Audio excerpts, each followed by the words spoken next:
it's time to start Dishin Days with your hosts, Tony Moore, Michael Mattis, Justin Hareld, and Araceli Avalos. And now, let's dish. Oh, hello, everybody. Happy Sunday. Welcome to Dishin Days, where we're serving up a full dish of this week's episodes of Peacock's exclusive #1 award-winning hit soap opera, Days of Our Lives. If you have not already, please make sure you like us and follow us on all social media platforms. We are Dishin Days Show on Facebook and Dishin Days on Instagram, Twitter, X, and Threads. Also, be sure to subscribe to our YouTube channel and hit the bell notification. That way you'll never miss when we're going live or when we uploaded some brand new content for you to check out. Also, if you need to take us on, I was doing so well. If you want to join our exclusive members only page to be exclusive with our exclusive people, make sure you join our members only page. Use your laptop and hit the join now button. It's only $4.99 a month, and you can get some exclusive Days content with some of your favorite Days stars and attend some of our virtual events. The next one is going to be December 7th. The email will go out, but I figured I'll tell it now. So that way, in case it doesn't, you should write it down. But that will be for our members only. Also, if you are too busy to sit by your phone or laptop and watch us live as we gaggle about Days of Our Lives, you can also take us along with you while you're stuck in traffic or on a long road trip or doing some holiday last-minute Christmas, Thanksgiving shopping. You can find us on Apple Podcasts, Spotify, and iHeartRadio, or where all podcasts can be found.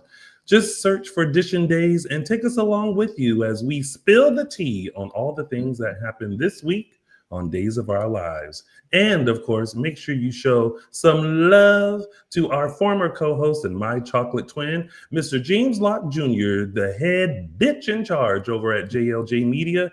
You can find him on YouTube and where all podcasts can be found. And for your full soap opera fix, he is giving you a recap of Young and the Restless, Bold and the Beautiful, General Hospital, and Beyond the Gates, along with some original audio dramas. So make sure you check out JLJ Media on the YouTubes and where all podcasts can be found. Insert James's old joke here. There we go. Somebody said they were charged $6.99. Well, yeah. we gonna have to check that. Refute that charge. Yeah, we definitely didn't listen. We didn't do like HBO Max and Hulu and Netflix and everybody else. We haven't raised our prices for the holidays. Not at all. Not $6.99. No, it's not $6.99 at all. At all. Are we talking about the same membership? Well, what membership are? There's only one. There's only one for Dishin Days. Unless you subscribe to something else. That's $6.99. Someone said, "Can we get names back here in the chat?" What is going on today? I don't understand. I don't. People are like, we had a debacle last week. What happened last week? We did. What was our Remember the StreamYard did an update and then it had the pictures and then we accidentally blocked what's the name? Oh, okay. So the pictures are there. So the pictures are there. Yeah, I'm not sure what they're. Oh, I accidentally blocked Dylan Matthews. Yeah, but StreamYard did an update so that we got to see people's pictures when we highlighted the thing. And it looks like. Wait, is it still there? Yeah. Like this, right? Oh, sorry. Like their picture right here. Yeah. That was literally last week. Yeah. I put a comment up and I was like, oh. I saw it was Annette Thompson. I saw her face loud and clear. Yeah, they just must have made it bigger. So Yeah. Now, names on the chat, I don't know. I don't know. I also don't know what's being said because I see the names in the chat. So the names in the chat, names in the chat, the names in the chat, names in the chat. And they ain't. Oh, sorry. Anyway. I heard from another YouTube channel that the price is more for some reason if you try to join from your phone. What? Oh, yeah, cancel that. And get on your laptop. I don't know. All right. We will look into it, everybody. Thank you guys so much. But also at the same time, so like, we've been doing the members page for quite some time. And the first video says, watch this, because there are specific instructions that you need to do once you become a member. And I swear everybody hasn't done it. So if you joined and wondering why, like,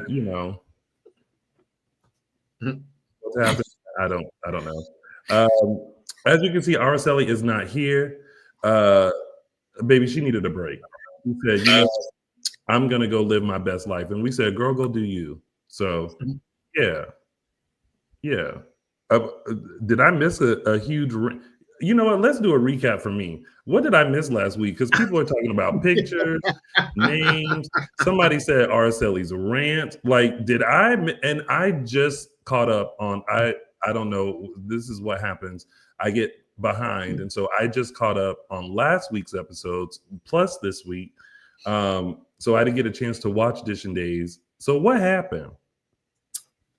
Actually, she had a Jennifer rant that she warned us about. It actually wasn't bad. I feel like she reined it in a little bit because, it wasn't an old school Araceli rant that just, went everywhere. She made valid points about why Jennifer was being a biatch.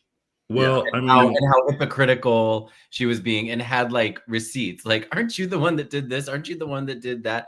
Isn't your family the one? Isn't your family like? She came with like receipts. She was like receipts, proof, timeline, screenshots, everything. Yeah. She didn't. Oh, no cussing. Yeah, that was Okay.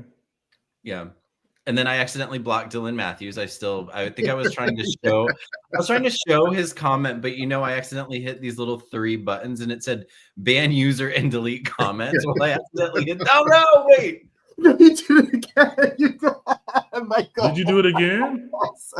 You did it again?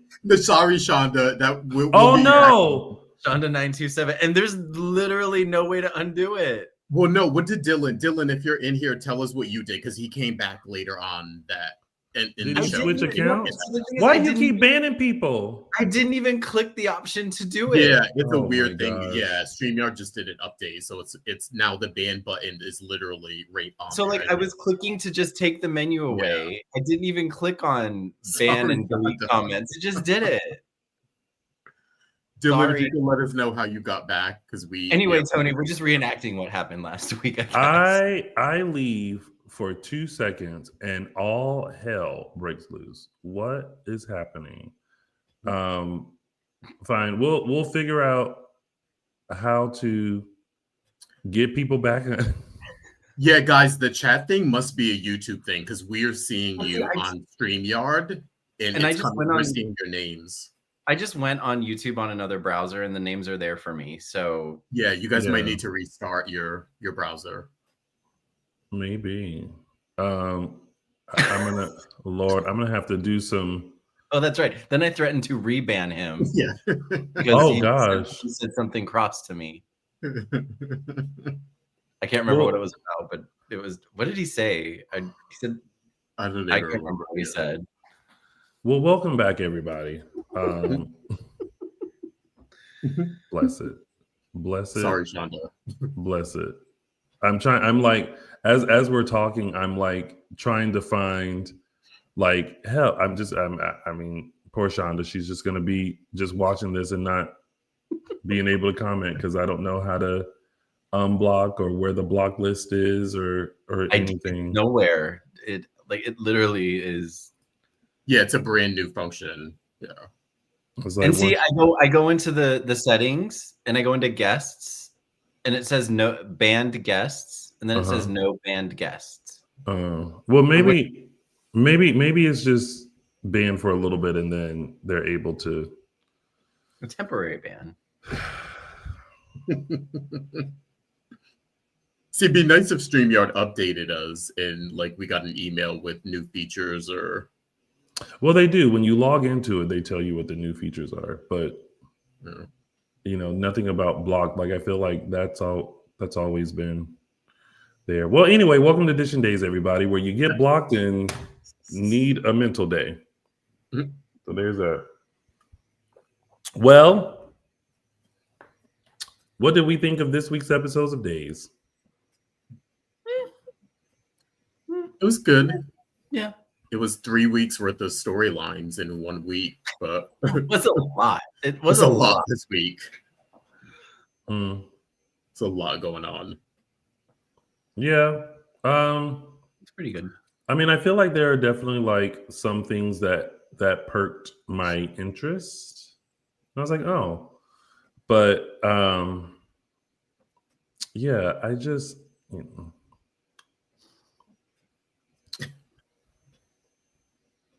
I watched it. For you. I watched it. I watched it. Well, Jen says it was very good, but that's because EJ was on a lot, so we know. We know why she likes it, and that's fine. A lot of Dan. A lot of. Oh my goodness! Whole lot of Dan. This whole time I could have put up. Oh my gosh! The things you find when you're like just clicking around. I love it. Okay. Well, we may use that feature later. All right. Well, yeah, I thought there were parts of the show that were good. And there were parts of the show that I was like, all right. And then, yeah, let's just talk about it. Yeah. Shall we? Yeah, let's do that. All right, everyone. Our favorite part of the show, where we try to say this all together. It is now time to start. Dishin Days. Dishin Days. Well, as close as we're gonna get it. Yeah, I think it was pretty good. We did good. We done good, kids. All right.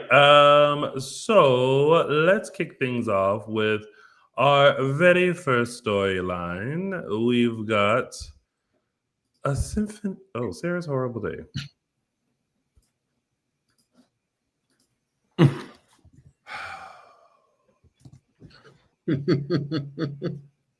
Wasn't a great day for Rachel either, but they handle things very differently. I mean, where to begin? Well, she had a lot going on. What was her divorce? First day? The divorce. Well, her first thing was taking care of Marlena and figuring out that she had Lyme disease. Yes. Check. Second thing was Xander brought her the divorce papers, which is what she wanted. Then she cried about it a little bit. Mm-hmm. Then Rachel saw her and Brady hugging and didn't like it, so she went on she went digging and just simply Googled Sarah Horton, found out all of the shit, and then drugged her.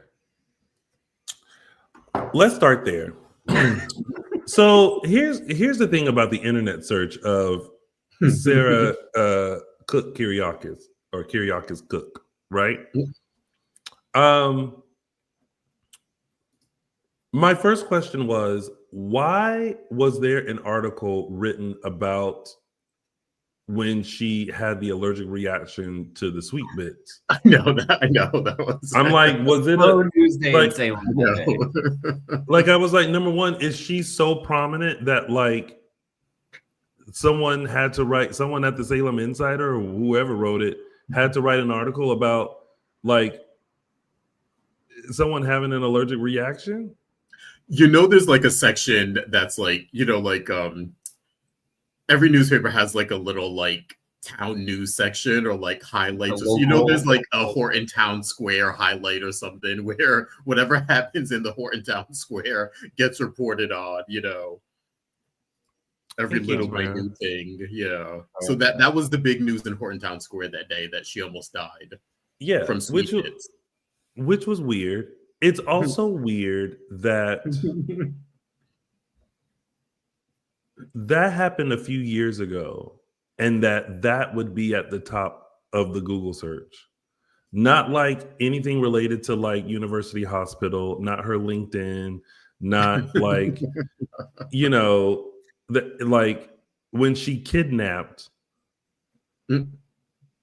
Rachel. And it's kind of like, it was also a moment of Why did the writers at Days feel that Rachel needed to know this piece of information? I didn't mind it. Yeah, I didn't mind it I mean, I either. feel like it was the elephant I in the actually room. appreciate. For me, it was kind of like a finally moment because there Yeah. are times where we're like these kids are on computers, like they really don't know Yeah. like their history. They really don't know that so and so did this to them when they were a baby. They could figure it out. So finally, a kid had the presence to go on and be like do and find out all of this stuff versus just kind of living in the dark. Well, you know who lived in the dark for 10 years? Holly, who could have done a Google search Yeah. about how her dad died. Mm-hmm. And she didn't until years later. Right. Rachel. But that was funny how we were like, oh, that's silly that she doesn't know it was Eric. And now it makes sense Rachel would find that out at this age. That's when Holly should have found out. She's like 9, Tony. She's not 2 years old. I mean, it was like I just Listen, found how many people she tried to kill? She can do a Google search. The woman, she's an attempted murderer. I think she can handle a Google search. I'm sorry, and Annette reminded us it's not Google search, it's EU search. UE search. UE search. But I found it very interesting that they went this route, and it's also very interesting that Rachel has a lot of Dimeras in her, even at this young age, and even overreacting and then deciding, oh, like, I'm gonna get this hoe. Yeah. And then ordering pistachio, which someone noted, well, if she ordered pistachio ice cream, wouldn't it have been a different color? Yeah. Yeah. And it's like, yeah, wouldn't it have been green? So, but when they all came out, they were all, it all looked vanilla. They were, yeah. And I'm just like, it's the Brady Pub with cheap ice cream that is the base is vanilla, and then the pistachio flavor is a couple. They took out like they took it without the green dye. Yeah, It's like green, whatever. You know how they're doing. They're taking the dye out of stuff. Maybe it's a couple of chopped up pistachios mixed in vanilla ice cream. Yeah, I kind of had to just be like, okay, fine. She didn't see it. It didn't look different. Whatever. They just needed her to eat the fucking pistachio stuff. So, but whatever. I cracked up just because the girl that plays Rachel, Alice Halsey, just the look on her face every now and then, I just crack up because like she just has this look like this bitch. She does, yeah. And then she sat down. She's like, "I have a question for you, Sarah." And I was like, "Oh shit!" I was like, "Gird your loin." I like girded my loins. I was like, "Oh God, what's she gonna do?" Oh, the other funny thing, I don't know if we're mentioning I don't think we're mentioning this in news and gossip. Alice Halsey posted on Instagram, and she's like, I've been sending these photos to Lindsay Godfrey for the past 8 months. And it's just her like in front of pistachio stuff. Yeah, that made me crack up, like tormenting her. And she has that face that she has. She's doing the face in the pose, yeah. The Rachel face, yeah. Yeah. That, first of all, that is hilarious. It is pretty funny. I liked the reveal of the like history. The only thing, the one part that shocked me was I think having Rachel turn on Sarah so quickly from one hug with Brady. That was the part that like threw me off a bit. But I was actually happy that they finally. I feel like it was the elephant in the room of her constantly having these conversations with Sarah about, you know me so well, and I'm your favorite patient, or you're my favorite patient, and this intuitive connection they have with each other. And it was like, okay, can we move this along a little bit? So that part I was happy. I was a little confused about the sudden switch from. It did seem a little sudden. Yeah, it was one hug, and she just immediately went like, yeah. The way I guess we can rationalize it is that she's dealing with the trauma of shooting EJ without knowing she's doing it, similar to the way Sophia has her way of dealing with her processing the trauma one way, whatever. But like she just seems Rachel was just very sensitive, and that like sent her over for whatever reason. Mm-hmm. And then the news that Kristen ran away and isn't, wants her to come back, all that, Yeah. she's a little messed up in the head, I and just she needs to go to Bayview Play Place for a little while and get her head straight. well, okay, yes, but I also feel like this. I feel like Brady's parenting skills are kind of like, I know she's old enough to know, but I feel like there's a way to tell her. And I just feel like you're kind of talking to her as if she's like an 18-year-old rather than an 8-year-old. Mm-hmm. And like maybe not all information is needed at the moment until you have like all the facts and stuff. Like she's already dealing with the fact that she saw with her own two eyes that Marlena was obviously going through something. So yes, that needs like some explanation of like, hey, yes, your grandmother is going to be fine. It's okay. You didn't cause it. It's not your fault. All this kind of stuff, right? But when he found out about Kristen, it's like, maybe wait until you have the information needed to make sure that Rachel is protected. Yeah. Because to just say like, we think your mom escaped Statesville. Yeah, that was a little. Yeah, I agree with you on that one. I feel Anything like else, Dad? Like, like, is that it? Like, okay, so are we just looking for her? Like, I don't know. Just wait. Like, kids don't need to know everything because they need to be kids. And especially the kind of kid you have, Brady. This is the same girl who took an Uber to go visit her mama. And I know that Uber had to be like $200. Like, I don't know. It's just, Little Miss Rachel is just being a lot. No, definitely. I mean, really. What? Okay. You go ahead. Yeah, really going from loving Sarah to wanting to kill her in a matter of, like you said, it's the trauma of dealing with everything she's dealing with. But yeah, I would have liked a little bit more nuance. But unfortunately, we got it at the last second when they finally explained everything that happened. And I feel like they at least did that a little.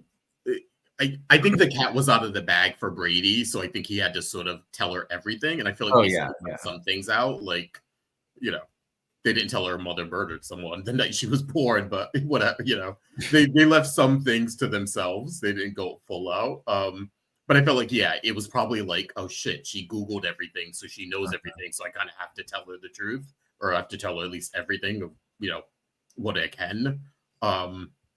But yeah, and her sort of gaining the conscience, 5 seconds later after they told her the truth I thought that part was reasonable, but the switch to hating Sarah was a little too much for me. Yeah, because it's like, this is someone that you actually like. Like, why? Maybe the underlining is that she really wants Kristen and Brady to be back together, which is fine. But you also don't really have that much hatred towards Sarah. But also, she instantly regretted once Sarah kind of explained what happened. And then my same question is, why was it like, let's eat these sundaes before they melt? And then why wasn't it like wait, hold on, I don't know, like, she's since she's so smart, she got a degree and she know everything, she could have played it off to where she's like, oh no, like, Sarah, let me make sure you got the right thing, like, I think that's not yours, and switched it. But of course, she waits till Sarah.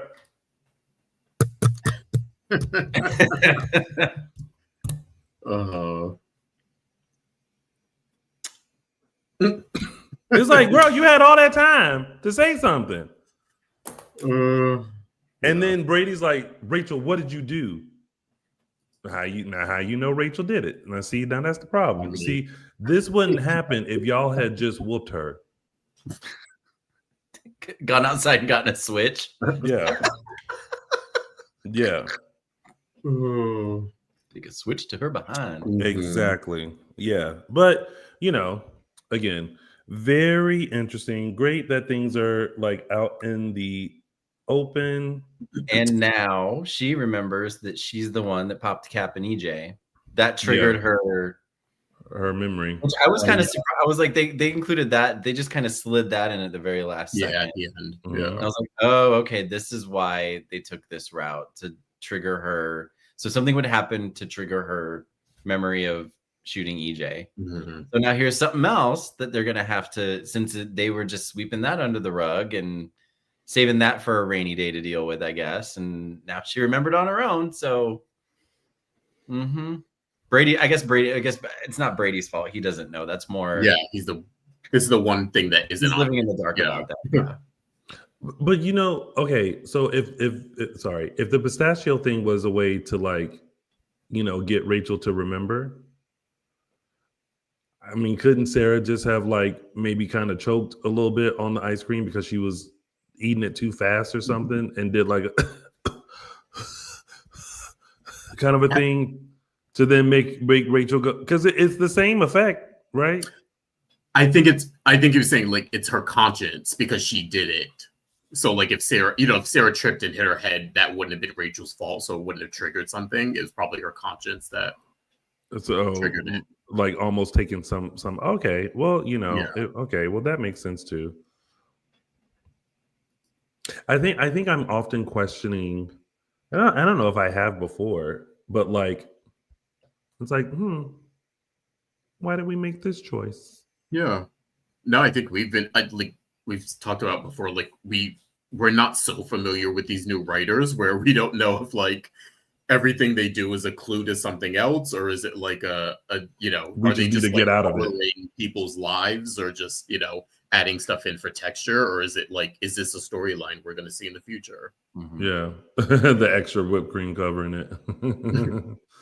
Oh, sorry, I was looking at a different screen. So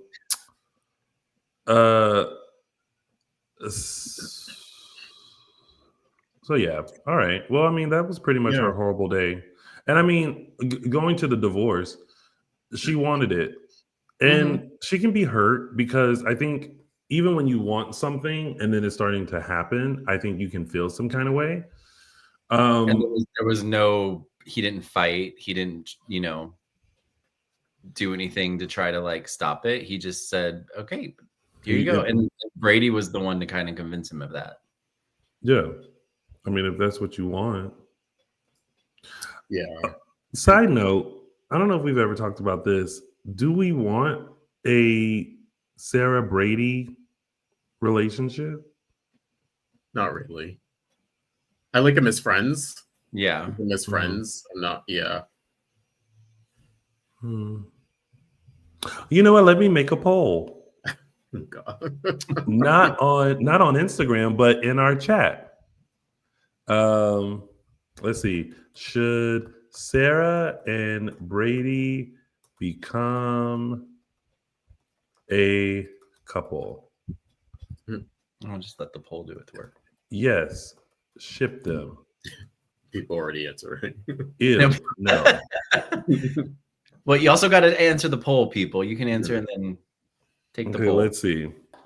I have put the poll up. The poll is happening. Should Sarah and Brady become a couple? Let's see what people are saying. It's in our chat. The chat can see it, and then I will let everyone know what is being said. I mean, at this point, 31 people have voted. It's a 100% ill no. Watch what happens live with that, when they do a poll and it's the sliding scale and everyone just agrees and it's like 100% right out of the gate. Yeah. Oh, well, we there is a small percentage of people that are saying ship them. They're lying. Right. Okay. So oh wow, the votes are still coming in. So I'll post the results in our chat in just a minute. I think I can do that.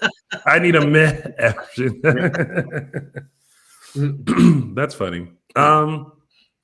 All right. Well, that was all of Sarah's horrible day, right? Yay, Shonda is back. Yeah, I saw. Yeah. Hi, I'm Shonda. I'm not touching those damn buttons anymore. Don't touch Unless it. someone's really acting up, then I'll do it. Mm, Oh, okay. You know what? And I see how easily that can happen. yeah. Once you. Yeah. Yep. Stay away unless it's someone who's really doing.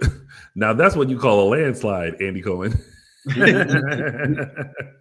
All right, let's see. Before we move on, let's end the poll here and see what the results are. The results are after 53 votes, we've got 92% saying ew, no, and 8% saying yes, ship them. So Yeah. there's that. Too close. Random, but Bimby is doing great. Okay. We love to know how Bimby is doing. He's sleeping on the couch right now. Yeah. Right now, but at 5 o'clock, he's going to be up ready for his walk and 4:15, he will be pacing outside my bedroom door. Mm-hmm. Still not adapted to the. He still thinks it's 5 when it's 4 o'clock. That makes sense because we do too. All right, let's move on to our next top storyline, which is 1, 2, 3, 4. Jennifer declares war. Okay, well, what happened? Michael done banded himself. Michael has kicked himself out of the chat. Jesus Christ. You know what? I'm gonna keep myself on the bottom. You know what? You're on time. Well, Freudian slip. You said it, not me. And now everyone else knows. It's fine. Nothing wrong with it. Except now I can't get the comment off. Hold on. Let me. Okay.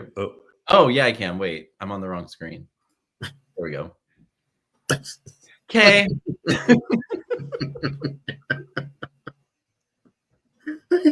Okay. Oh my God, I got scared. I thought somebody was coming to my house. I forgot I can't. Okay. So since I wasn't here, I will start regarding this. I think maybe as like many of you, I think it's absolutely ridiculous that Jennifer is suing Chad for custody of Charlotte and Thomas. I think this hatred for Kat has now gone too far. I will always understand how Jennifer feels about how her introduction to Kat came about, which was her pretending to be Abigail. But I need Jennifer to take a moment and take off her lens on things and look at it from Kat's point of view. And I've said this many a times. She had to do what she had to do for her family. And I think also now knowing everyone, Kat has a lot of what's the word I'm looking for? Remorse about pretending to be Abigail, but she did it for the sake of her family, right? And I think at some point Jennifer needs to understand that and kind of forgive Kat.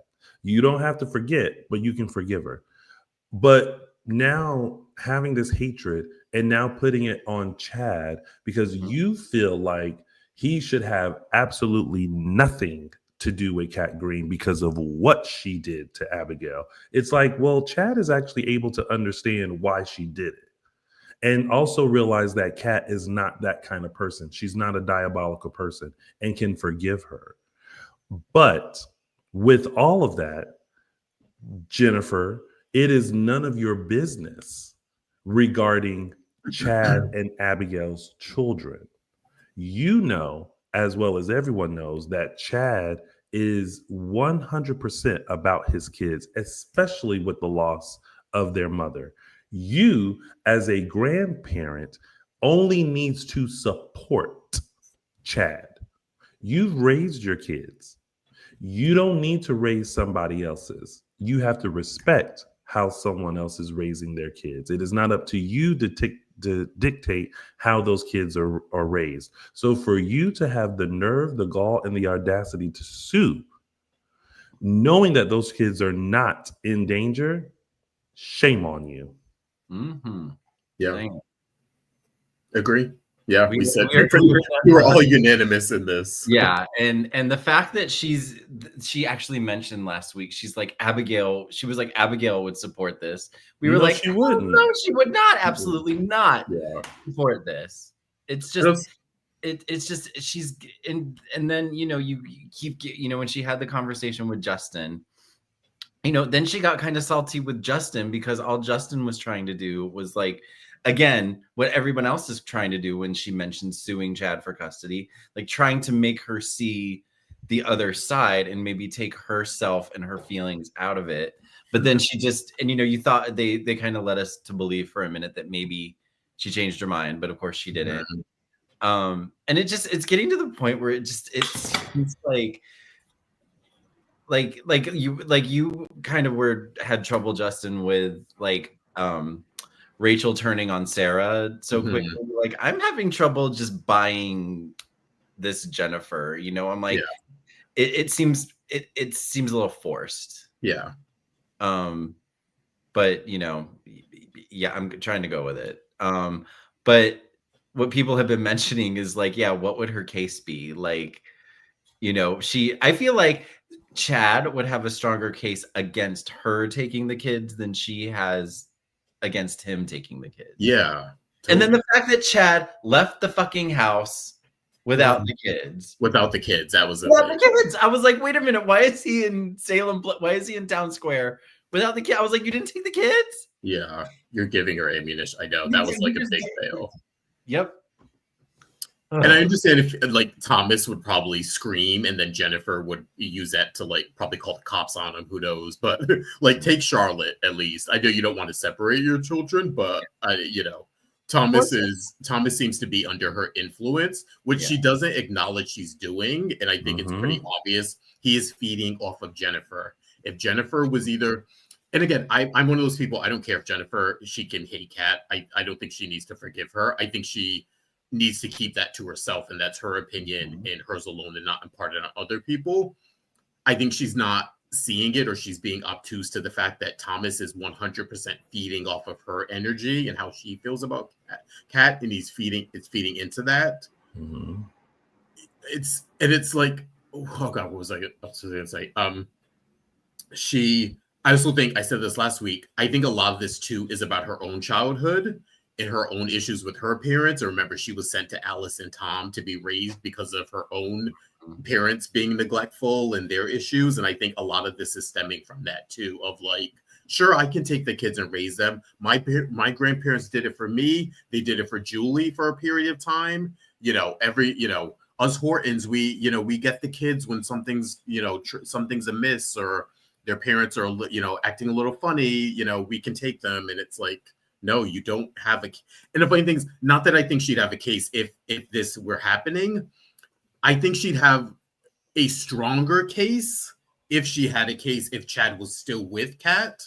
Because then I could see her saying like, oh, it's influencing him being with this woman is influencing the kids negatively. Thomas is acting out or whatever. I still don't think she would deserve custody, but she'd have a better case. But the fact that Chad is not even with this woman, and I think he said it last week, is like, I dated her for 5 minutes. Like, we have a friendship and we can't avoid each other, but you're making this into an ongoing issue when it's not. Mm-hmm. And then there's little Charlotte just Daddy, well, first of all, he's digging shit and doesn't know what's going on. Yeah. I was like, come on, Charlotte, you better have lines, honey. I know. You better come downstairs speaking. And she's grown a little. I was like, okay, she's gotten a little bigger. They've given her some more lines to handle. They used to sit Charlotte in the corner and she would just smile. So yeah, she's graduated. She's got some lines. She's like, look, Daddy, I made you a turkey. I said, you better work, Miss Charlotte. Yes. Let them know, Charlotte. Charlotte, live in ignorance. I wish I could. I wish You I know could why? just not know what was going on. Because Charlotte said, "Baby, my name is Ben, and I ain't in it." Did anyone else get the Jeremy factor? I like that he stood up to Jennifer, but I was side eyeing the advice to Chad. I was like, is this like Jeremy starting something? I couldn't tell yet. I don't know. I know we're going to talk about him later. I think I tuned out during his. I remember him confronting Jennifer. I don't remember the advice he gave to Chad. He was the one who convinced Chad to leave. Yeah. Oh, to leave. Oh, that's right, to leave. I just assumed when he was like, "You need to leave," I thought it meant leave and take the fucking kids with you. Yeah. Then he's like, I couldn't. I guess we'll figure out when we talk about Jeremy later. Like we're still kind of maybe on the fence with him, kind of not. So I didn't know if this was like, because he stood up to Jennifer, which was nice. He was so far one of the only people to do it. But I also felt like his advice to Chad was horrible. But yeah, the advice should have been, Michael, like you said, like take the kids and leave, not just you leave. I guess I just assumed that if Chad would leave, I mean, the kids. Now, if he was just trying to, not cause not escalate the situation, like, yeah. And they're still keeping Julie's opinion a secret. We still like that conversation was 2 weeks ago, and we still haven't gotten what she either advice she gave to Jennifer or how she feels about this. All we know that she said that, and she just said commercial. Yeah, and then it never came back.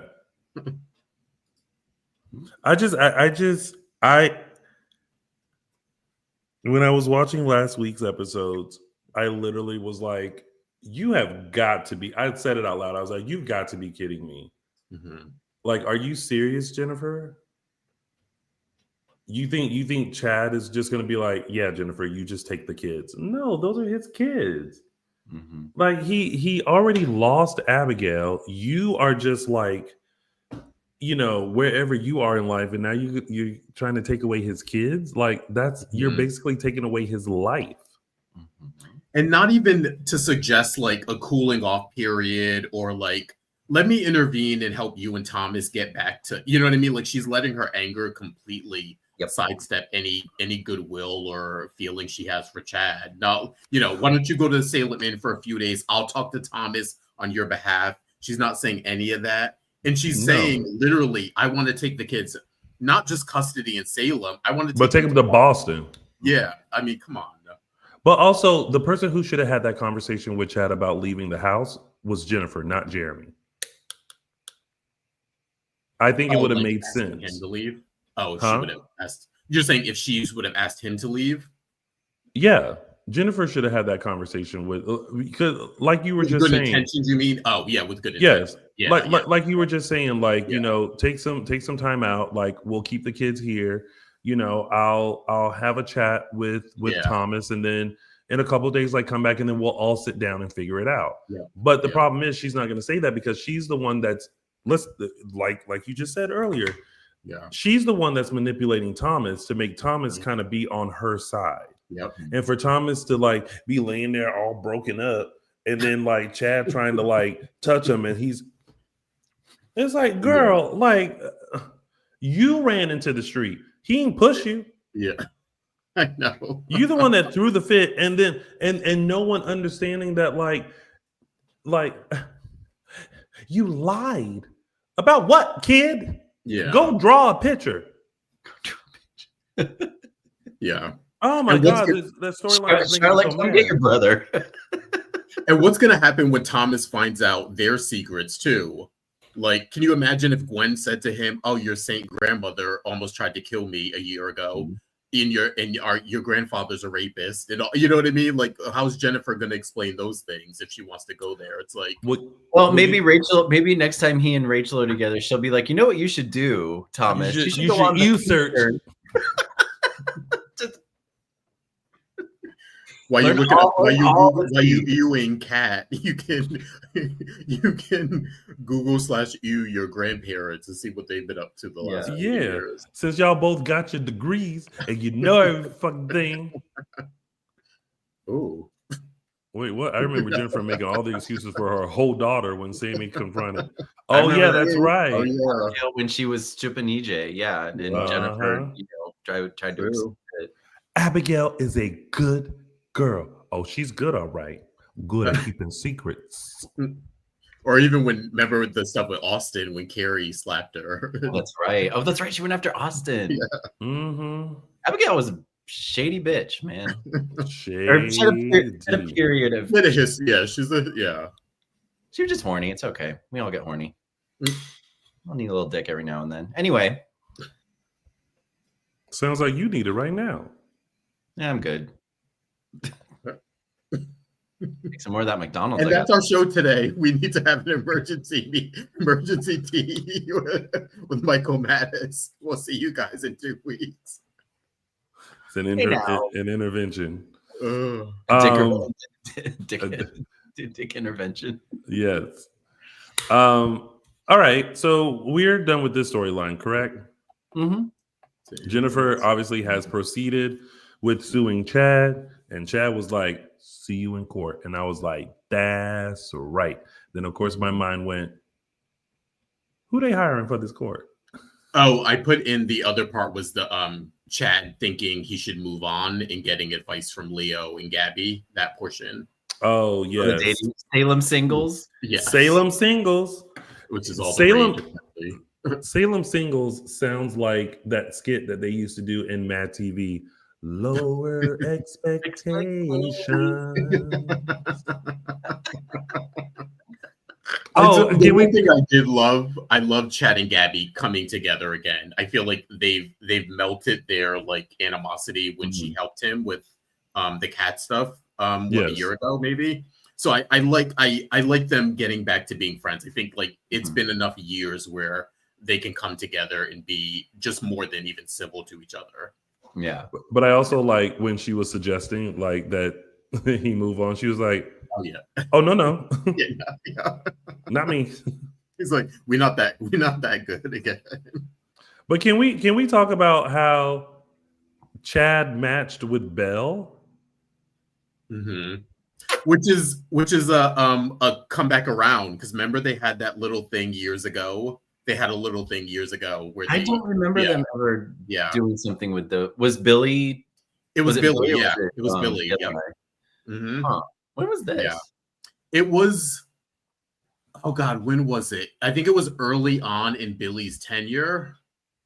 I think it was he been on a break. Someone correct me. I think he was on a break from Abigail, but they were like chem testing them, and they went out on like a date or two.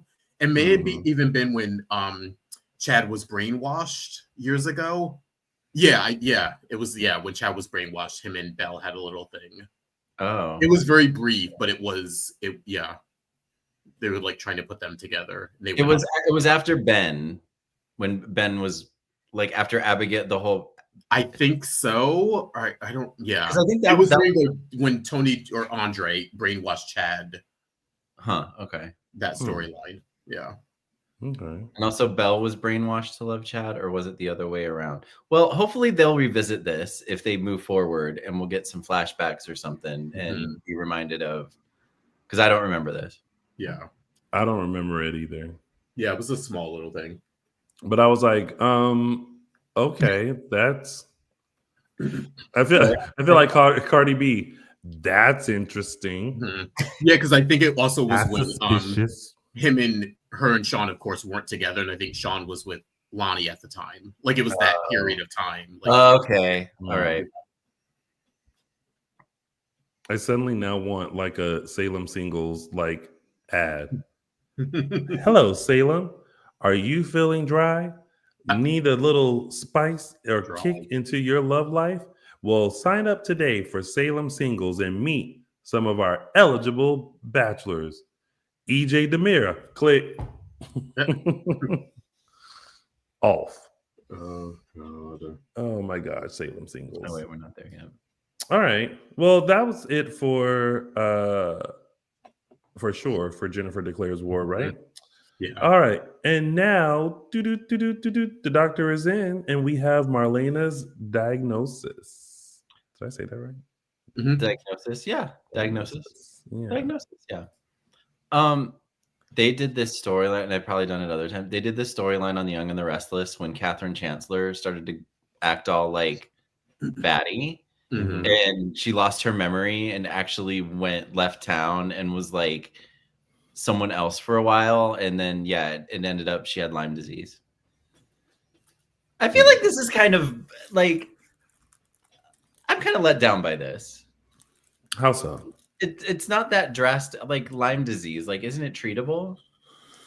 Well, at least Catherine Chancellor was able to be treated and go back to herself. So, and I can't say I've known anyone in real life that's had Lyme disease, but wait, doesn't Toni Braxton have Lyme disease? No, she has lupus. Lupus, yeah. Lupus. I have known someone with lupus, but I was just like, oh, that's it. I was like, well, that's fixable. I was like, oh, that's fixable. That ain't nothing. Yeah, it was and also it was like, is it Lyme disease or the heart issue? Because I was confused. I was like, are they saying Lyme disease affects your heart? Because then after as the week went on, they kept referring to it as a heart condition. I was like, wait, am I understanding this right? I honestly, I was a little bit confused about this because I was like, because originally they were saying Lyme disease, and then it was like, we need more testing, and then they kept talking about her heart after, and I was like, okay, is that the same thing? Or I think it's a guess of that it's Lyme disease, but her they heart still is need to okay. Yeah, they still need to run tests and stuff. But I think the main thing that they tried to get out during this was that they're understaffed. Yeah. And because EJ is so selfish and not selfless, they could have detected that earlier if they had had proper staffing. Yeah. I think this is what they're building that on. Which I was kind of like, I guess. I mean, but also like, how do you like? You can't really quantify that. Like, you know what I mean? Somebody just be doing their job. Yeah, exactly. Like the person is still supposed to run the test as they should. Like if they're overworked and stuff, yeah, you have a point, but it also shouldn't have been missed. Even if the lab was slower, it still should have like detected all that or one of the, because we know like, again, this issue has been going on for how many months now, and it's kind of, I don't know about you guys, but I'm like, where are they going with this? We first thought it was tied to like the history with Stefano, and then we don't know if that's still coming back around. We don't know if this is. I don't know. He was mentioned this week. Mm-hmm. Yeah, I'm just like, I really don't know where they're going with this, and also I wasn't looking forward to like a Marlena health crisis after. With everything she's dealing with, I find this to be the least interesting thing. Like, John just died. She's dealing with that. The stuff with Rachel, she's like the point person on now for some reason. Mm-hmm. I don't know. Xander. Yeah. She's like trying to keep Xander and Sarah's marriage together. Like, I don't know. She's like, baby, I don't have time for Lyme disease. Like, they're going to have to figure it out. Yeah. So I'm not sure where this is going, but it was nice to see like everyone rallying around her. That was nice. It was nice to see the kids. Nice to have Eric there for once. And yeah.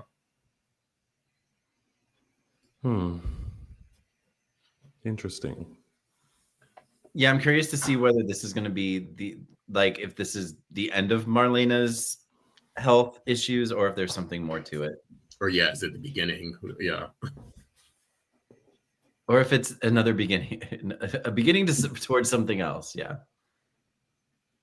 Yeah. And then Susan saying she feels Stefano's spirit everywhere or in the house. And I'm also like, listen, Days, we love Stefano. We really do. But child, let that man rest in peace, honey. Let that man go. We accepted when you made Steveno. Yes. We accepted that. With the inserted chip and everything. But now you just gone too far. Now just don't go too far. Like you don't do it. No Stefano, no Stefano. Oh, it's this guy, but it's really Stefano or no. Another Dimera, if you want to bring back another Dimera, and maybe that's the presence that Susan is sensing. Fine. Like one of those random Dimeras we saw. There were some other random Dimera names in the crypt when they What showed, was the one we were Giuseppe? cracking up? Was it Giuseppe or Giuseppe. okay? I was like, who is that? Then there was like Diane Dimera. It's like who the fuck or Nancy Dimera. Yeah, right. Plain names. But, I think there was like a Rihanna or like something. Riri something Dimera. Not Riri. There's a lot of Dimeras. So many Dimeras. But anyway, I mean, I don't know. I guess we'll see how this storyline kind of plays out. And because I thought like, oh gosh, they're about to get rid of Deidre Hall too. But oh God, no, they're not going to do that. Yeah. unless Deidre, decides on her own that she's, which if she were to decide that, you know what, I'm good with 50 years, I want to go enjoy my life. Like there would be no arguments for me. I feel like once you have worked that long, you deserve all of the vacation you want. Yeah. And then she could just be like Allison Sweeney, who just pops in and dips out.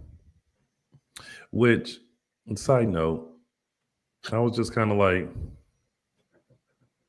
Dante. Oh, you weren't impressed by Dante Vitale?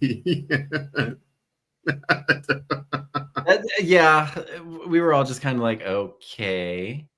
But it was like how random. I was fine with it when it was first announced, and it was like, oh, good for you. I hope hope it's true love. Until Marlena was like, it's been 2 months. Yeah. 2 months. Well, yeah, she was with Rafe 4 months ago when she was on the show last. So yeah. Yes. Let me tell you something. This man better be fine. Fine,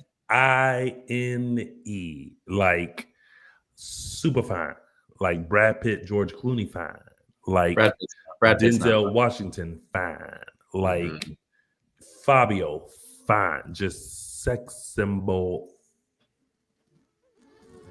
fine. For me, after 2 months to let you put a ring on it, unless she lying. That ain't what she like. That's what? That what would make you get engaged to someone very quickly?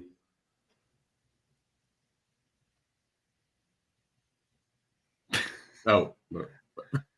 What? Just Sammy's been digmatized. Oh. She said, I'm not letting this go. Gonna hold on to this. Magic penis. MP. MP. Dante Dimera or Dante, what the fuck was his name? Dante Vitale and his magic penis. Yeah. Must be a medium too. Anyway, so so everyone's worried about Marlena and rallying around her, like all the kids, Belle, Eric, EJ. Glad Eric is still in town. Will gone too. Yeah. Will packed up everything and said bye. And I don't know why every time they bring Will in, they act like they can't get Sonny. Like, yeah. And can't even use an excuse that he's home watching the kids. Now he's just home. Anyway. And you can't say you can't afford it because everybody you know got money. And probably good points. Good morning. Can you imagine that's Sonny couldn't make it. We only had points for me to come. That's the excuse. I would have been like, wow, the modesty. They started charging for bags and they were like, no, can't do it. Yeah, no. So sorry. That 10 cents is going to put us over. One Frontier ticket. Frontier doesn't go to our airport anymore. We backed out of our airport, so we can't come. So sorry. Oh my God. So sorry. All right. Well, those were your top storylines, right? And now, before we get into our tidbits, we just want to remind you guys, please head over to our social media and follow us over there. Dishin Days Show on Facebook and Dishin Days on Instagram, Twitter, X, and Threads. You can like all of them. Like, it doesn't matter. Like, you don't have to choose one. Just do them all. And while you're at it, go ahead and subscribe to our YouTube channel. And also, if you want to become an exclusive member, go ahead and join our members only page from your laptop on our YouTube channel.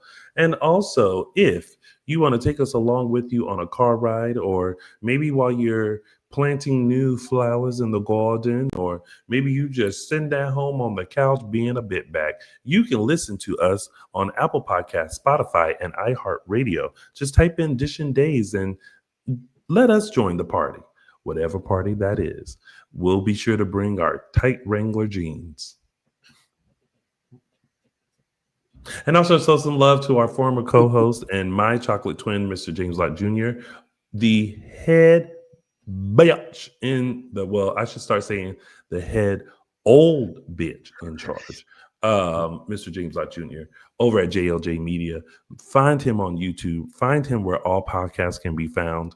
Give him a shout. Let him know that you are over there because of us. Okay? So, show some love to JLJ Media. Appreciate you. All right, let's get into some tidbits, shall we? Starting with sympathy for Sophia. Can you imagine being like, you work tomorrow and all you got to do is this? I thought, okay, so there was a moment where they showed Sophia, and I think it was after, when she started blinking.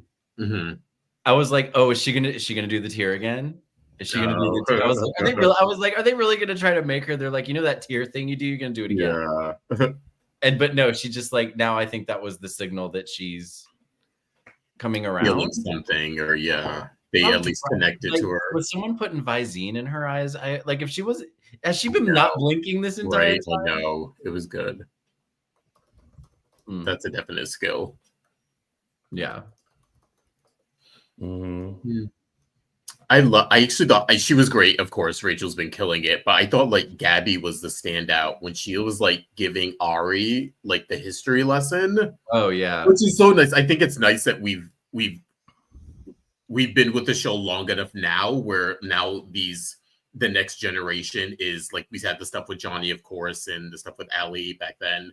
Now we're getting Ari sort of finding out the not just the story around her conception, but like, her own sort of custody battle when she was younger. And I like that Gabby, she didn't give 100%. She sort of like, kind of like you said, Tony, like, I'm just going to give you enough to get my point across. And like, we could talk about the rest later or a different time, but yeah.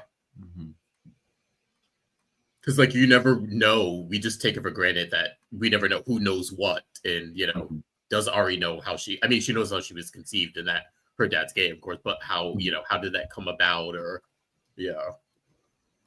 what transpired after? Like, I'm assuming she knows Gabby killed Nick, but maybe not why or what was going on with it. Yeah, that was kind of like a surprise scene this week, and Sherry's did great. Killed it. Her performance. It was kind of a standout, like, which is like, oh wow, that's what's happening with these writers now. Like, there's moments happening. I think we discussed this where like I might be distracted a little bit, and then something like I'm like, wait, what? And then I have to go back and rewind and see it, and they're just sprinkling those moments into each episode, and it gives a little what am I trying to say? Like supplemental content to what else is going on. Yeah. I mean, Sherry Jimenez, go ahead and pencil that into your Emmy reel for next year. Yeah. Just double check it before it's submitted. We got a little bit more about no. Oh my God, I just called that. Yeah, you did. I called it right away. Listen, I did it. It worked out. Yeah, maybe you'll still get nominated anyway. Well. Let's just hope you win. Anywho, so yeah, I was kind of hoping that Sophia would snap out of it and just be like, thanks. Go back. But kudos to Louis Tomio. Yeah. He was good. We got a little bit more of his Aaron's perspective this week. Yeah, but also great acting skills with that too. Like I felt all that. I was like, good, look at you. Oh yeah, acting. All these kids. All these kids. Yeah, they're like you guys. 20s, but you know. And I like that it wasn't, I want the baby back. I was like, oh God, please don't do it. Yeah. I like that it was, no, I made the right decision. I'm not regretting my decision, but I'm still processing everything. Yeah. It happened, you know, very fast, and I still would make the same decision, but I just need to go through the motions of it, which, yeah, that was nice. That's maturity. Yeah. And yeah. Kind of see if that has an effect on Sophia moving forward, or Let's just hope this is the last we've seen of Sophia, and that hopefully she snaps out of it. So. I think the blinking, like I think that was intentional to kind of indicate that there's going to be more. Maybe she's, I don't know. Some people are speculating that she's faking it, or you know, this is her snapping. It's her starting to come around and snap out of it. I don't think they actually mentioned the names of who adopted. No, he said he kept it secret because he didn't want to purposely. Yeah. Yeah. He was just like, she's not ready for all that. Yeah. And I agree. Which was good. Yeah. I'm glad. Yeah. Also, kudos to Mrs. Choi for allowing Aaron to go in and see her. Yeah. That's good. I like that. Yeah. All right. Well, let's move on to the next tidbit, which are the Dimeras kidnappings. Now, I feel like this is interesting because you know, Tony is revealed to be in the crypt. Now Kristen. And I'm like, okay. Where is this going? And does this have any connection with the delivery that was made to the lab? Whatever Dr. Rolf is doing. And listen, I know by now Mark is probably thinking, damn, I just got out of jail. Yeah. So this is very very interesting, because I'm wondering like who is kidnapping them, the purpose of it. Are there going to be any other Dimeras that join them? Right. What is happening? And it's not someone who's hurting them. They're bringing them back to Salem and putting them on the Dimeras grounds in the crypt. So it's like, okay, it doesn't seem like it's someone who wants to hurt them. So yeah. And I still will never understand, why is it in the Dimeras house that y'all have yet to like have escape routes in case you are locked inside your own mansion? Yeah. I mean, in this case, they're locked in the. I don't think the crypt is in the mansion, right? It's on the ground. On the ground, right? Yeah, right. I would have checked that too. Listen, places to check when someone goes missing: the Dimeras mansion, the secret room, the tunnels, the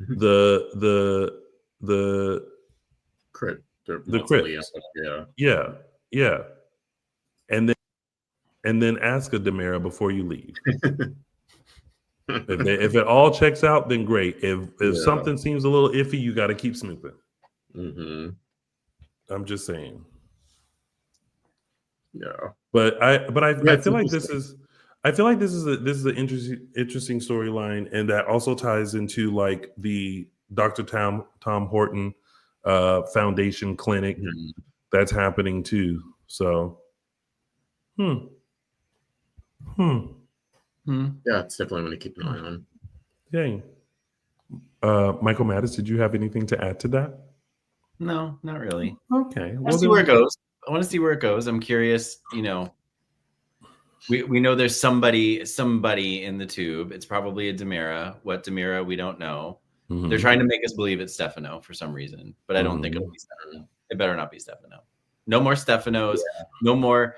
It's Stefano, but in someone else's body. No, let the man rest. No essence, no nothing. No essence, no nothing. Like can you imagine if they did like an AI like Stefano, and he like what are those things called, a hologram? Yes, and like he appeared in the picture to be like, "Hello, Dimeras. I have risen from the grave." Oh, jeez. With that laugh. Oh, you stupid man. That's my Stefano impersonation. Thank you so much.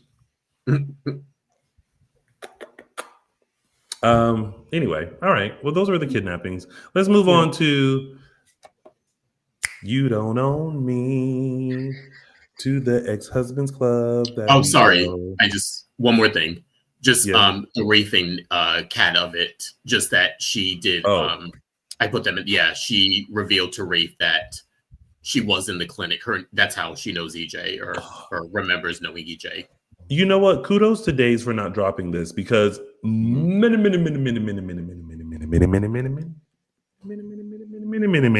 months ago, we saw that Kat recognized Sammy and couldn't understand why. And we were like, what? And then when Sammy was there last week, she was like, and Sammy was like, and I was like, oh, okay. So we kept that going. Thank you. And then we keep seeing, flashbacks of her. I can't tell if she's a nurse there, if she's a patient, but they say she's a patient. But I'm like, why you got on scrubs? So, her reading to EJ, which apparently was reading Wuthering Heights, which is also a movie that's coming out soon. So I was also like, kudos to Days for always being ahead of the club. I mean, if y'all was smart, y'all would have put the Wicked movie in it or something. Is it a Peacock movie? No, Wuthering Heights. I don't know if it's Universal though. I don't know. Yeah. No, it's Margot Robbie and what's the name? Jacob Elordi. Some of the woman who did Saltburn. So it's supposed to be like intense and sexual and sexual. Not intense and sexual. All right. Now she told Rafe. So now Rafe knows the connection and is like, maybe we can use that, I guess. Or I guess. Now can we get to the ex-husband's club?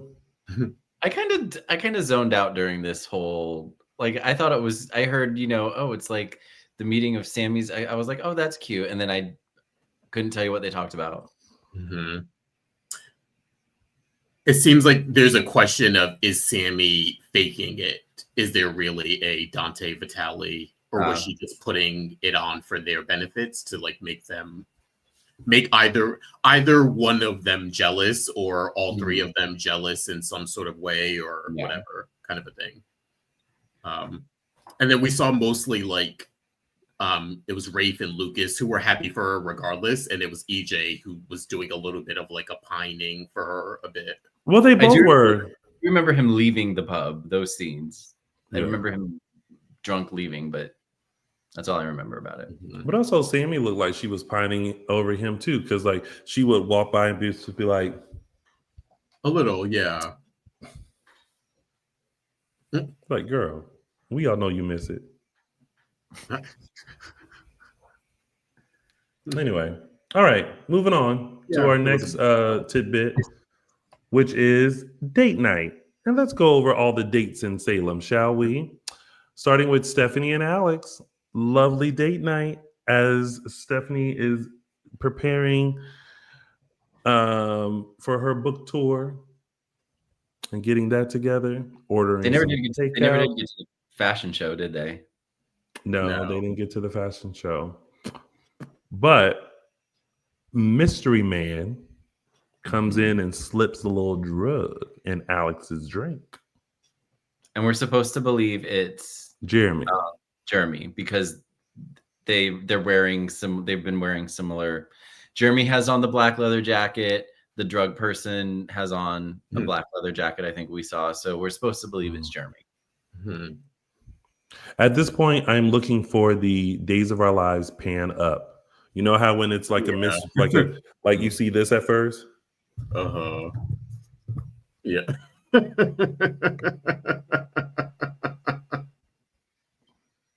Uh-huh.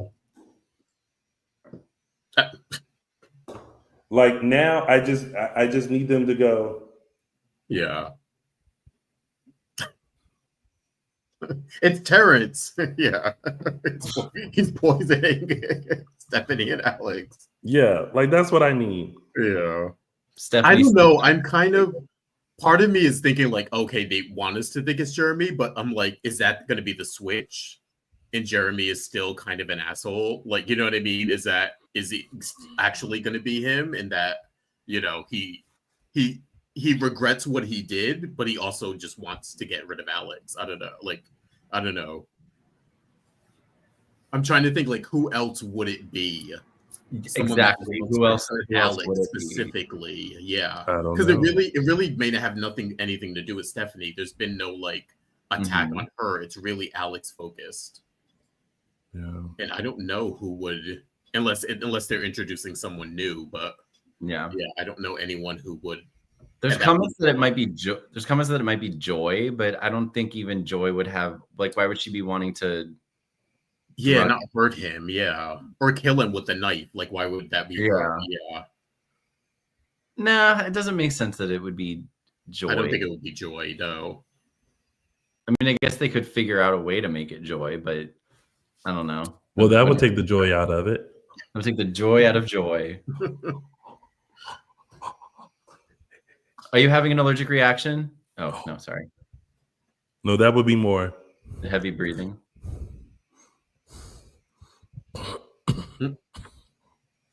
Yeah. I'm acting. Yes, and I know we have to let go of like, oh, delivery drivers don't do that. Like no one rang the doorbell. They put the straw in the drink already. Listen, they took that picture and they left. They said bye. They said, Like, I'm out. Yeah. Yeah. All right, let's get to the next date. Jada and Theo. Yeah. Huh? Yeah, this is is that your reaction too? I was like, Yeah. oh, I was like, Salem singles strikes again. Just matching it'll be people Holly in a real together. match or something. Like how silly. I think this would have been like a moment if they didn't already interact about JJ. yeah. But shout out to Jada's braids though. Yeah, she looked good. Yeah. I said, come on, poetic justice, phenomenal woman. That's me. Boom, ba-dum, ba-dum, boom, boom, Yeah, I boom, mean, I was boom, having boom. an age issue with Ari and Theo, and now I'm still having it's still the same, just reversed now with Theo and Jada. I was like, she's not even like an age like she's too old per se, but I was just like she's I get the feeling like she's like out of his league, if that makes sense. I feel like they're not even in the same grouping that I would put those two people together. And I know they're trying to do this thing with Theo where he's older and he's more mature. He's now CEO and he's, kind of taking control of his life. But I don't know about Jada. Mm-hmm. I don't know about this twosome. No. Yeah. I was like, y'all going into this already with the ick feeling of like you supported JJ, and it's like, well, I'm just trying to do my job, but like y'all cleared that out of the way to sit there and have a date. And then like they had to say multiple times, let's not talk about this, let's not talk about that. I'm like, this is too not gonna work. Not gonna work. You already from the gate have too many conversation restrictions that you can't talk about because people don't get their feelings about it. So maybe y'all can just try to be friends, but not lovers. Yeah, I like the friend angle with them too. Just not. Yeah, I didn't get chemistry of like putting them together to date. I didn't get it. Yeah. And I don't like the age thing for me isn't an issue. Like I've watched The Young and the Restless for a long time. Young and the Restless plays fast and loose with it doesn't matter. Like Like I think Phyllis and Nick were the first where I was like, what? Nick was a child when Phyllis, started on the show, and then suddenly they're so the age thing. I'm like, yeah, it's fine. Yeah, I guess it's less age and more like I feel like they're just different times in their lives or something. I don't know. I feel like they're in different groups to me. Like, yeah. Yeah. Oh, and then he carries a chess set in his bag. Good for him. All CEOs do, don't you know that, Michael? Right? Oh yeah, they just carry a chess set. That's right. Yeah, in their backpack that they take to a date. They take to a date in the bookstore. Yeah, crazy. But can we? God, we had, and we didn't talk. I put it in the one we just skipped over it. But like, I'm like, can we not revive the Sean thing? Why do we let that go to have Jada go on these? Yeah, everyone like Theo. I mean, and maybe they just haven't gotten. Maybe it was a timing thing, like the good feedback, like they didn't get the. Maybe they've course corrected when they got the feedback, but of course we have to wait 8-9 months to see it on screen. So maybe we're just a few months away from that, or maybe something with Brandon didn't want to come back that much, or he had who knows? But yeah, everyone seems to universally like Sean and Jada. And Brandon and Elia seem to really, from what we saw at the party, seem to really like each other. So, who knows? But hopefully, maybe it's going to be picked up down the road. Yeah, hopefully. We'll see. Because right now there is no hope for singles in Salem. You know why? Because they have to have lower expectations.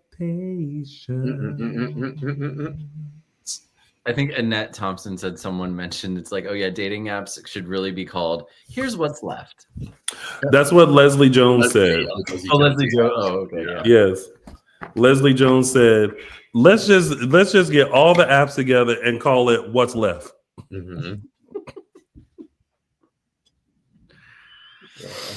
She's so right, though. She's so right. Side note, I have had many conversations with people about dating, and everyone agrees that it's hard, but I'm like, the problem is people. But that is a whole nother different discussion. Whole other different discussion. All right, let's move on to the next date. Javi and Leo. I've been really trying, baby. Got a little like Tesoro recap kind of with them moving forward. Yeah. And then we got a little bit of Leo feeling like he's part of the family because of like the Tesoro situation. So yeah, as soon as they like had that scene, I thought, oops, Dimitri's coming back, or someone enter stage left their issue, next week or something. Yeah. Now that they're solid and settled, like he's integrated into the family, which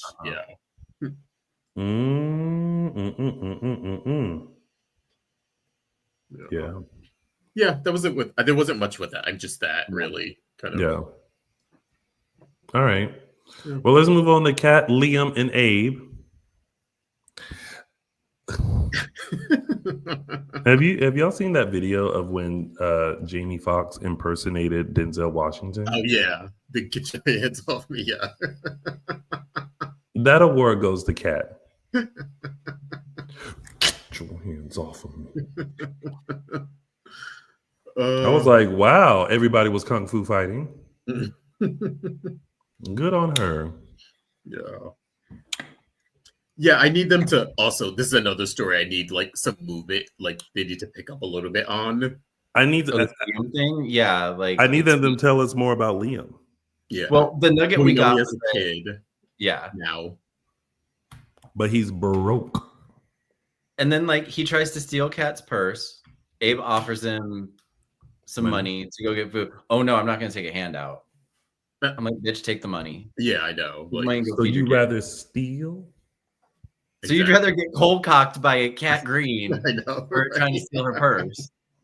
Right.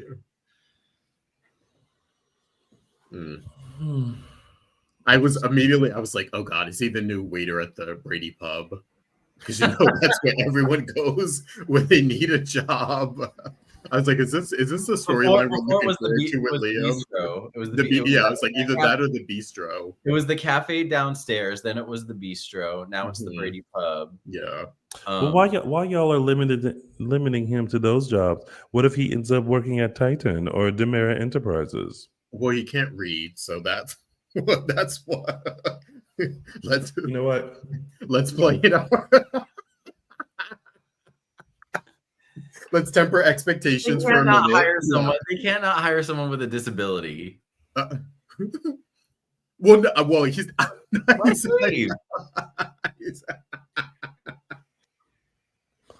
listen, he could work his way up to being CEO of Titan in 6 months, but he's got to get the literacy thing down first. I mean, it's like he can't read. Oh. Damn. Now why are you limiting him?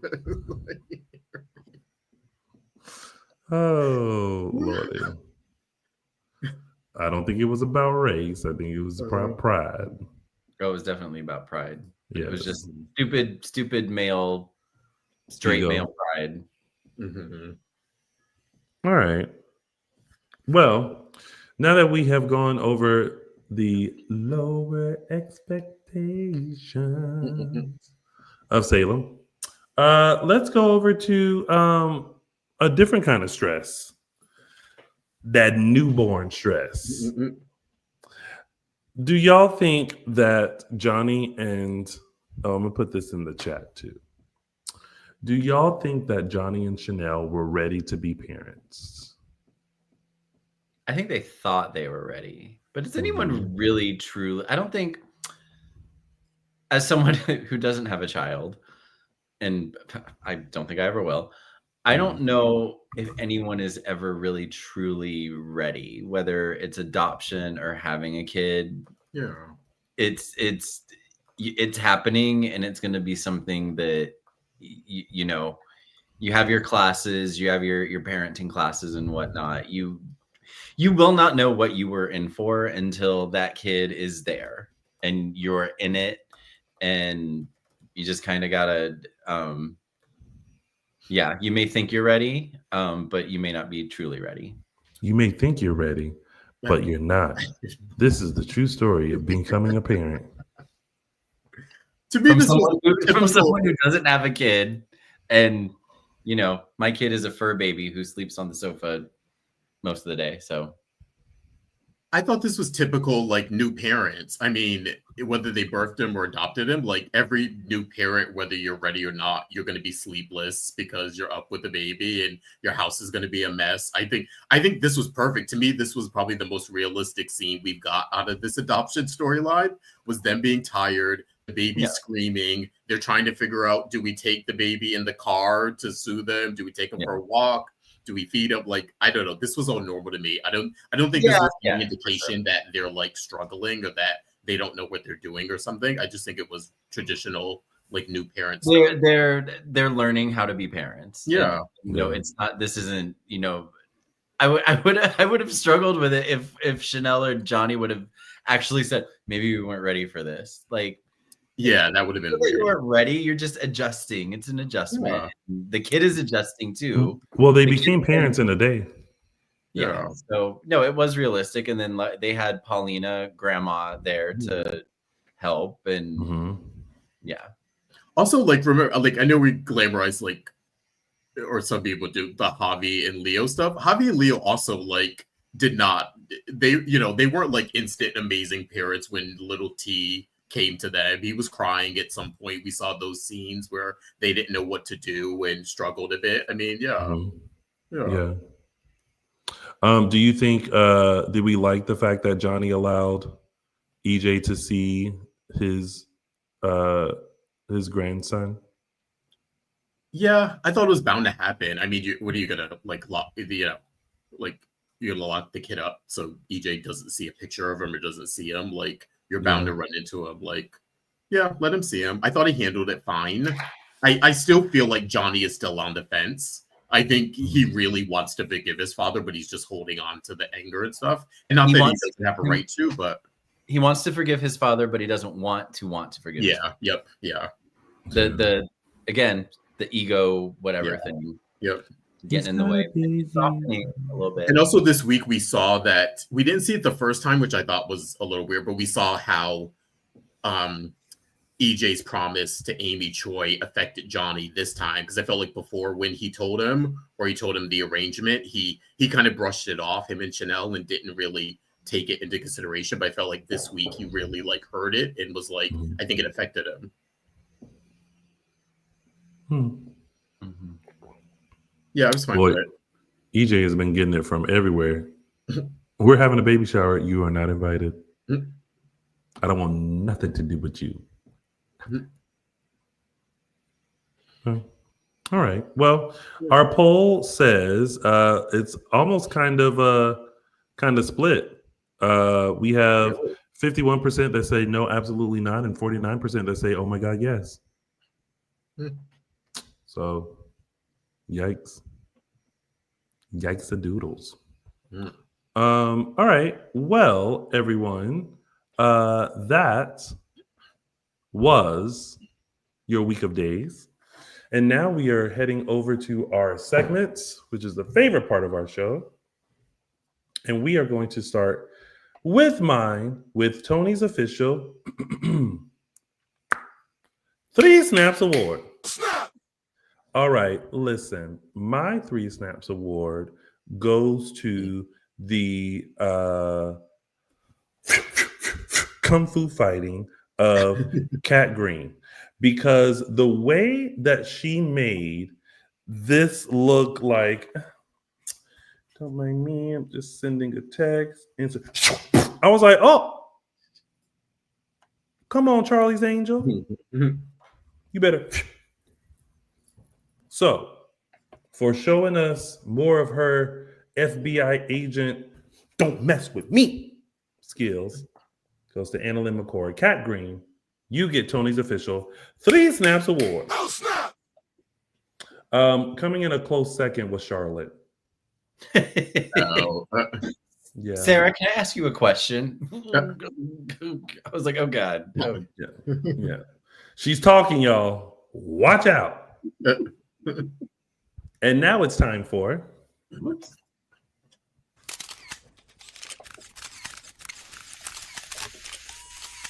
Caption That. All right, this week's Caption That photo goes to Susan talking to her son EJ, and this week's caption goes to Annette Thompson with her caption, "You didn't pay my Sackett school tuition. That was not the one I wanted to choose, but whatever. EJ Dimeras, you didn't pay my Sackett school tuition. Now I can't graduate." I think I wanted to pick another one, but that's the one that's there. So Annette Thompson, congratulations. Wait, are you saying that Annette really isn't truly the winner? She's the winner. She's always the winner in my eyes. Yeah. All right. Well, that was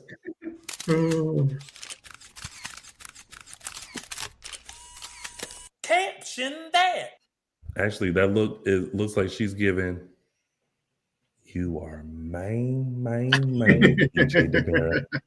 I swear, I think Stacey Hayduke, when she is in a scene sometimes, I think she does shit to try to make the other person. I could see that. Like that couch. Yeah. Yeah. But no, just in this where she was looking at you, where she was looking at Dan, and she just was like, I was like, she is trying to make him. Yeah. But I think. And did you guys notice Dan was sort of playing along when it was very un-EJ like and very Dan when she had her leg up on the thing and she called him and he turned around, came back, and then put his leg up on the thing and was mocking her kind of thing. I was like, oh, that's totally Dan, not EJ. EJ would never do that, but yeah. They have fun. Yeah. Yes. I think Stacey, she knows how to add the quirkiness of Susan. Yeah. You know what? It's so interesting, but for a second, I had forgotten about Kristen. But because we've been seeing Susan for a long time. Yeah. It's like I hadn't forgotten about Stacey because we were seeing Susan, but I had forgotten about Kristen. Yeah, for a minute. Yeah. Yeah. Yeah. All right. Well, y'all, let's go back to a time where days was dazing. It's time for our yeah, no, that's it. Not Yeah. the overlay. The All right. what? Taking you back to November 16th, 2006, when we had the return of Benji Hawk Dimera.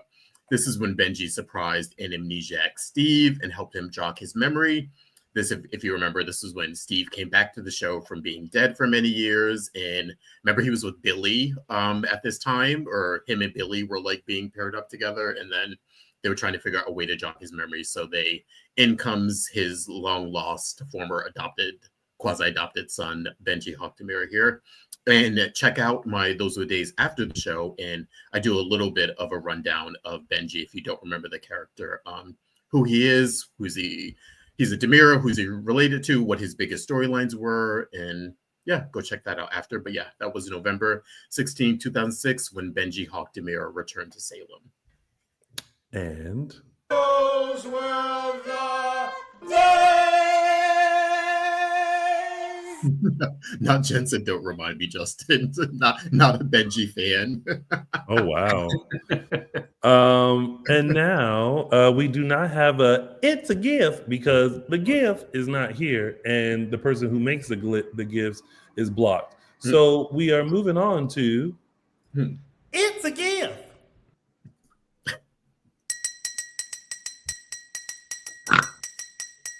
News and gossip. who did the snort? That was me.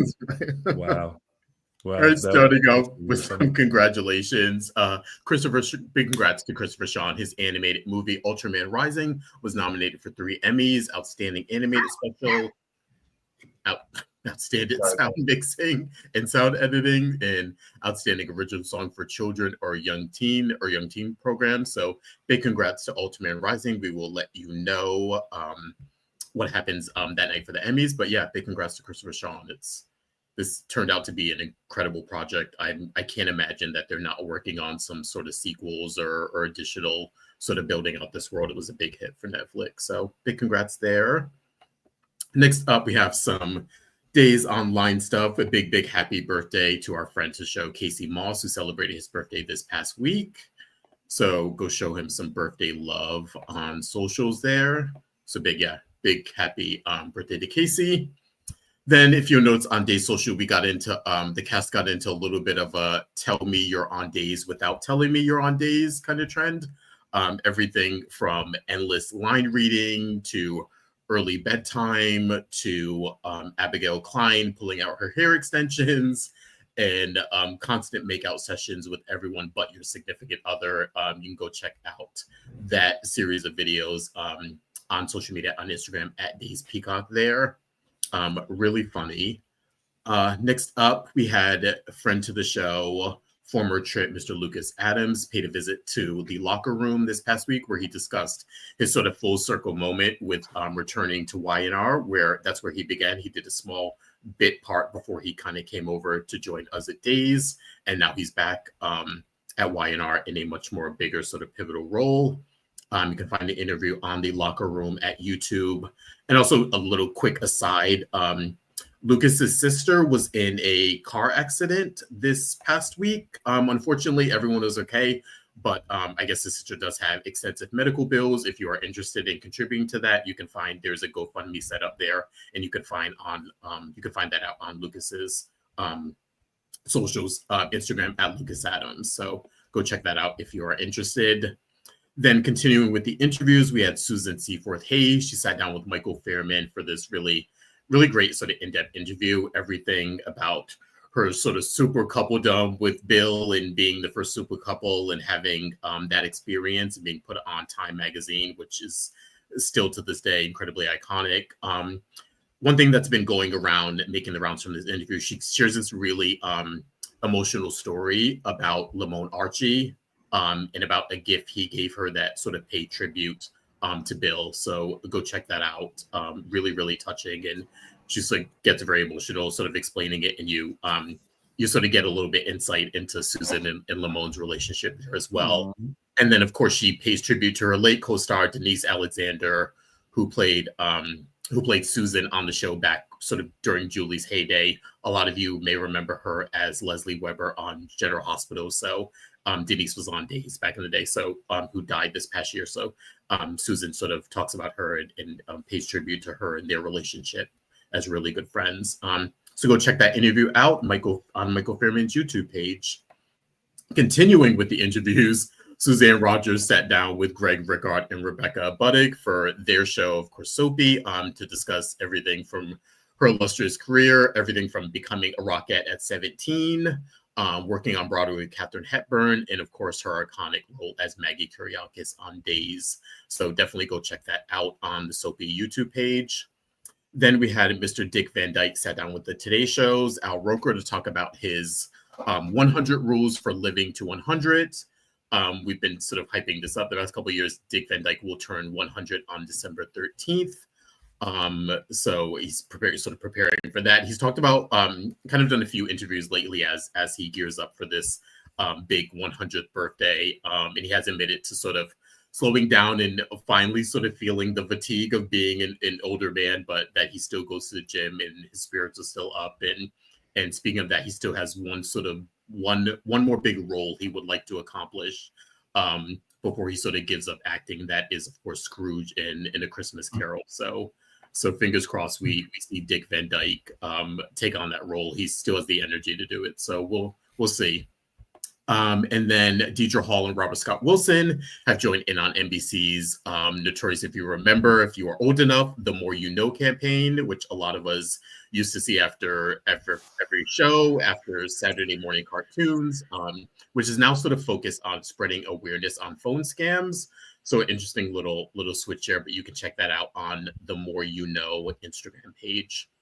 And then last but not least, we have Sal Stowers doing her Women to Women series. This week, she featured fellow Days women Mary Beth Evans and Lindsay Godfrey. And you can check that out on Sal's social media, specifically Instagram as well, at Sal Stowers. And we have a little update for a new event going on. This one through Star Image Entertainment. This is a Christmas concert Zoom with Eric Motzoff. This is sort of the one he does every year. He's been doing it the last few years. Guests for this one include Carson Boatman, Matt Ashford, Jake Jensen, and Remington Hoffman. This one is taking place Sunday, December 7th, 12 p.m. Pacific Standard Time. And tickets and info, you can go to eventbrite.com/Star Image Entertainment. And that has been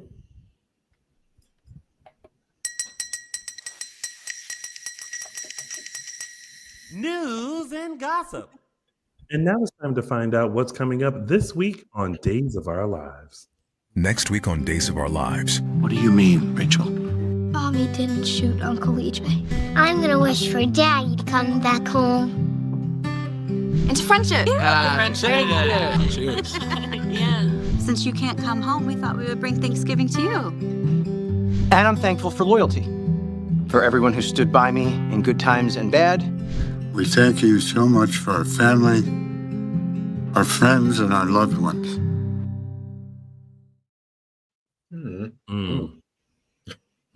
Kind of somber. Yeah.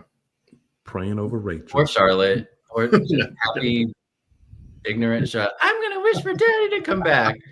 And then Thomas over there being like, bitch. Thomas looking guilty is, him and his co-conspirator. I live for Miss Charlotte. Work, Miss Charlotte. Yes. All right, everyone. Well, that has been Dishin Days. We thank you guys so much for tuning in. But of course, before we sign out, Justin Lee Hareld, where can they find you? You can find me on Instagram at Justin Lee Hareld. Michael Mattis, where can they find you and your photos? Find me on Instagram and X at ML Mattis and MLM Images LA. And make sure you show some love to Araceli on Instagram and Twitter X, Tia323 Araceli. And of course, you can find me on all social media platforms at Lounging with Tony. And you can find us at Dishin Days Show on Facebook and Dishin Days on Instagram, Twitter X, and Threads. We want to thank you guys one more again for coming and watching us live as we give you a full dish of what happened this past week on Peacock's Days of Our Lives. And now we will send you off to enjoy the rest of your Sunday and have a wonderful week. We will not be here next Sunday because we want you all to take time to be thankful and grateful for all that you have. Spend time with family and just enjoy yourselves, which is what we'll be doing. So next Sunday, November 30th, we will not have a show, but we'll see you back the following Sunday, whatever day that is in December. Bye. But until then, everyone, have a good one. Enjoy your week. Stay safe. And as always, tune into Days of Our Lives on Peacock, Monday through Friday. Bye, everybody. All right. The holidays.